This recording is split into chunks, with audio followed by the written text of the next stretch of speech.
দিনটা ছিল 25th of December মানে ক্রিসমাসের দিন। আর ঠিক তার আগের দিন মানে 24 তারিখে আমাদের ছোট্ট তোজো জাস্ট 7 মান্থ কমপ্লিট করেছিল। আর প্রত্যেক মাসেই আমরা তোজো ছোট্ট করে একটা ফটোশ্যুট করি। প্রথম মাস থেকেই শুরু করেছিলাম, তো 6 মান্থসে করা হয়নি। 6 মান্থসে ওর অন্নপ্রাশনের যে ছবিগুলো তোলা হয়েছে ওগুলোই আছে। যেহেতু 7th মান্থের বার্থডেটা একদম ক্রিসমাসের সাথেই পড়েছে, সেই জন্য আমরা ভাবলাম এই মাসে সান্তা ক্লজ সাজিয়েই তোজোর ফটো তুলবো। সেই মতো তোজোকে সান্তা ক্লজ সাজিয়ে আজকে সারা দুপুর ধরে ওর ফটো আমরা তুলেছিলাম। এটা হলো তোজোর ফার্স্ট ক্রিসমাস ট্রি, যেটা তোজোর পাপা সারা দুপুর ধরে সাজিয়ে দিয়েছে।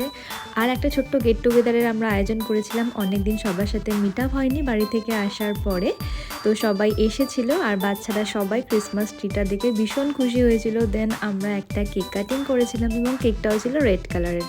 তারপরে সবাই মিলে আমরা বসে গিয়েছিলাম ডিনারে, আর ডিনারটা পুরোটাই আজকের বাইরে থেকে অর্ডার করা হয়েছিল।